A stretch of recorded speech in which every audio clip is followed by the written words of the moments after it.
लग्नानंतर होईलच प्रेम या मालिकेच्या आजच्या भागात इथे आपण पाहत असतो की नंदिनी जीवाला म्हणत असते तुम्ही रूमच्या बाहेर व्हा, मला साडी नेसायची. तेव्हा ते जीवा म्हणतो नाही, मी रूमच्या बाहेर जाणार नाही आणि मी तुला साडी नेसवणार, मला येते साडी नेसवता.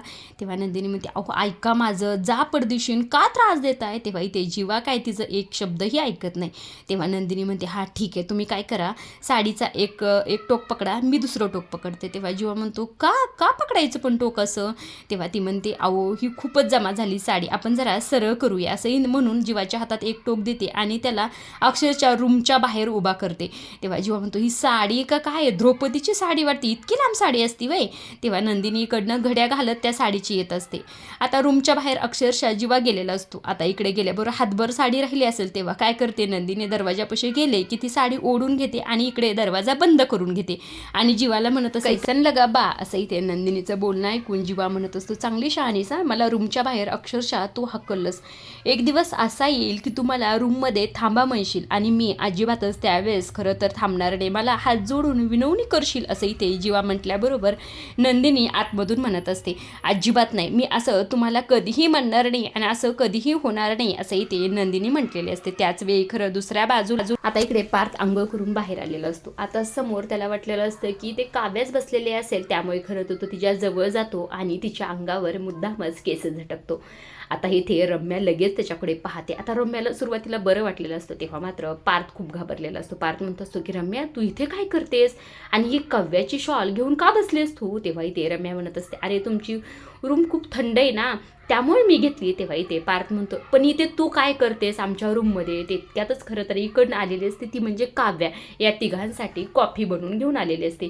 आल्याबरोबर खरं तर रम्या ती शॉल ती अंगावरची काढते आणि काव्याला म्हणत असते काव्या हे घे बाई तुझी शॉल, नाही तर माझ्यावर कोणीतरी उगाच ओरडेल. तेव्हा काव्या म्हणते काय बोलतेस, कोण ओरडेल तुझ्यावर. तेव्हा इथे रम्या म्हणते पार्थ आणि बाकी कोण. काय देशमुख, अहो मीच दिली तिला शॉल, तिला थंडी वाजत होती आपल्या रूममध्ये म्हणून दिली. तेव्हा इथे पार्थ म्हणत असतो काही नाही हो, गैरसमज झाला. तेव्हा इथे काव्य म्हणते कसला गैरसमज.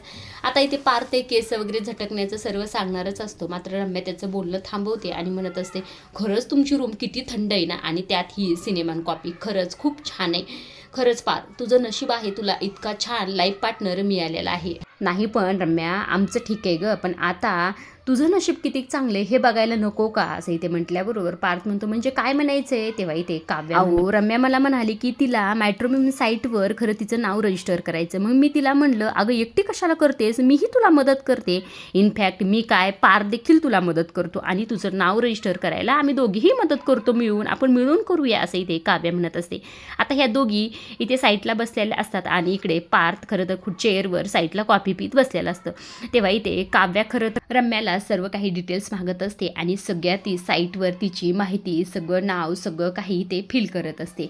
आता इथे काव्या म्हणत असते आता मुलीच्या सगळ्या डिटेल्स भरून झालेल्या आहेत, आता मुलीच्या काय अपेक्षा ते सांग बरं मला. तेव्हा रम्या म्हणते अगं नाही काही नाहीत माझ्या अपेक्षा, जास्त काय नाही. तेव्हा इथे काव्या म्हणते अगं सांग, ज्या असतील त्या सांग.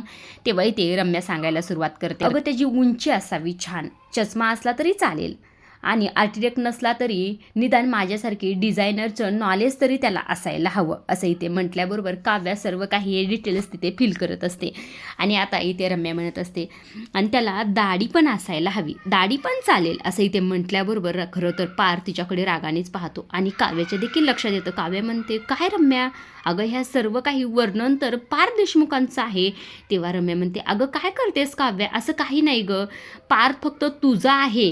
असं इथे म्हटल्याबरोबर खरं तरी ते काव्या म्हणत असते हो पार्थ देशमुख फक्त माझेच असणार आहेत आणि माझेच आहेत. असं इथे म्हटल्याबरोबर रम्या खरं तिच्याकडे रागाने चिते पाहत असते. आता इकडे दुसऱ्या बाजूला जीवा आलेला असतो आणि तो ॲपल खात असतो. तेव्हा इथे नंदिनीने शिरा बनवलेला असतो पण तो झाकून ठेवलेला असतो. तेव्हा इथे जीवा म्हणत असतो काय छान शिरा बनवलाय वाटतं, साजूक तुपातला आणि त्यात साखर घातली, वेलची घातली. तेव्हा इथे माननी त्याचं कौतुक करत असते खरंच बाबा भारीच तू, कुणासाठी बनवलाय. असं इथे जीवा म्हटल्याबरोबर इथे माननी म्हणत असते अरे नंदिनीसाठी, तिला गडबड आहे ना, काव्या आणि पार्थ पण येणारच पण तिला जायचंय म्हणून मी रेडी करून ठेवलं आहे. तेव्हा इथे खरं तर जीवा म्हणत मला एक इथं आठवलं बरं का, लेकीकडे जाईल, तूप रोटी खाईल आणि जाडजूड होईल, पण हे आपण आता बदलूया, आता आपण असं करूया सासूकडे जाईल, तूप रोटी खाईल आणि जाडजूड होईल. असं म्हटल्यावर माननी त्याला एक फटका देते, मेल्या गप रे, असं काही बोलू नकोस. तेव्हा इथे जीवा आहे कुठे, तुमच्या सुनबाई आहे कुठे, साडी नेसायला इतका वेळ लागतो का. तेव्हा इथे माननी म्हणते साडी कुठं, लॉन्ड्रीमधून तू ड्रेस घेऊन गेली ती. तेव्हा इथे जीवा म्हणतो ती तर म्हणली मला साडी नेसायची. तेव्हा माननी म्हणते गपरे तुला काय बायकांच्या गोष्टी ऐकायच्या असतात. तेव्हा जीवा म्हणतो माझं लग्न झालंय, आता मला बायकोच्या सगळ्या गोष्टी सांगितल्या पाहिजेत ना. तेव्हा माननी म्हणते अरे हो रे, काय झालं ना, तो ब्लाऊज तिला जरा दंडाला फिट्ट येतो. तेव्हा इथे म्हणत असतं जीवा म्हणत असतो हो खा आणखी तुपातला शिरा खा, साखर खा आणि वाढवा, वजन वाढवा असं इथे म्हटल्याबरोबर खरं इकडनं नंदिनीने ते सर्व काही ऐकलेलं असतं. तिला इथे फार वाईट वाटलेलं असतं. तेव्हा इथे माननी म्हणते तिच्यासमोर असं म्हणू नको रे, तिला वाईट वाटेल, गप बस तू, खा तुझा ॲपल, नुकच नावं ठेवू नको. आता इकडे नंदिनीला ह्या गोष्टीचं खरं वाईट वाटलेलं असतं. इकडे दुसऱ्या बाजूला इकडे रम्या लॅपटॉप घेऊन बसलेले असते. तेव्हा वसू येते. वसू म्हणत असते अगं काय गं, किती वेळ झालं लॅपटॉपमध्ये डोकं घालून बसलेस, काय करतेस इतक्या वेळ. तेव्हा इथे रम्या म्हणत असते अगं पार्थनी मला 10 मुलं पाठवलेली आहे, त्यांची लिस्ट पाठवलेली आहे, त्यातला एक मुलगा मला सिलेक्ट करायचा आहे. तेव्हा इथे वसू म्हणते अच्छा, म्हणजे थोडक्यात काय, काव्यासाठी बकरा शोधायचा आहे तर, असं इथे म्हटल्याबरोबर रम्या म्हणत असते पण ते एवढं सोपं काम नाही बरं का, कारण तो बकरा खरा वाटला पाहिजे दिसताना तरी, शिवाय पण ते पण एवढं सोपं काम नाही आहे, कारण तो बकरा खरा वाटला पाहिजे दिसायला तरी, शिवाय त्याला आता आपल्याला घोळात घ्यायचं आहे, त्यामुळे खरं तर तो घोळात येण्यासारखा तरी पाहिजे का नाही, आणि सगळ्यात महत्त्वाचे म्हणजे त्याला लग्नाची घाई अजिबात नसायला हवी. मग त्या 10 मुलापैकी कुणी सापडलं का, असंही ते वसू म्हणत असे. तेव्हा रम्या म्हणते तेच बघते ग, थांब 1 मिनिट, असं म्हणून शोधायला सुरुवात करते. तेव्हा लगेच म्हणते सापडलं. तेव्हा इथे वसू म्हणते कोण आहे. तेव्हा इथे रम्या म्हणते विजय कतकरी, म्हणजे कॉर्पोरेट लाईनमध्येच पण इंटरनॅशनल कंपनीबरोबर काम करतो. तेव्हा वसू म्हणते अगं ठीक आहे, पण मला फोटो तरी दाखव नेमकं कसा दिसतोय. तेव्हा इथे रम्याने ते फोटो दाखवलेला असतो. तेव्हा इथे वसूला मात्र तो मुलगा अजिबातच आवडलेला नसतो. ती म्हणत असते काय ग, दाढी नाही काही नाही, तुला कसा शोभेल हा. तेव्हा रम्या म्हणते अगं मला लग्न कुठं करायचं त्याच्यासोबत, जाऊ दे ना, आपल्याला काय करायचं, फक्त बकरा तर बनवायचा आपल्याला, असं इथे रम्या म्हटलेले असते. इकडे दुसऱ्या बाजूला खरं तर नंदिनी त्या मुलीला भेटायला आली असते. रेखाने खरं तर तिला बोलवलेलं असतं.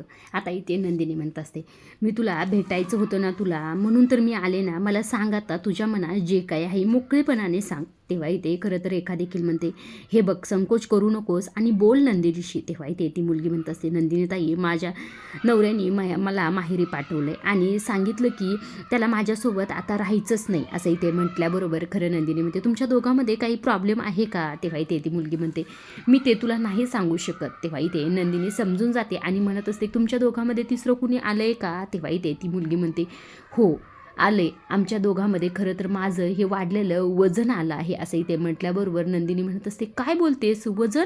तेव्हा इथे ती मुलगी म्हणते हो नंदिनी ताई, मी जाड दिसते, माझं वजन वाढलंय म्हणून माझ्या नवऱ्याने मला सोडले, त्यामुळे तो मला त्याच्यापाशी ठेवत नाही, असं इथे नंदिनीला म्हटलेलं असतं. तेव्हा इथे दुसऱ्या बाजूला खरं तर काव्याने पार्थला किचनमध्ये घेऊन आलेली असते आणि पार्थला म्हणत असतं हे आहे आपलं किचन, असं इथे म्हटल्याबरोबर पार्थ म्हणतो हो का, अहो इतक्या वर्ष मी याला बाथरूमच समजत होतो, मी लहानाचा याच घरात मोठा झालो तरी देखील मला सांगताय की हे किचन आहे, म्हणजे मला माहीत नाही का. तेव्हा इथे काव्या म्हणते हो आता तुम्ही लहानाचे मोठे ह्याच घरात झालात हे मला माहीत आहे, पण तुमचा वावर जरा येणं ह्या किचनमध्ये कमी आहे ना, म्हणून जरा आठवण करून देत होते.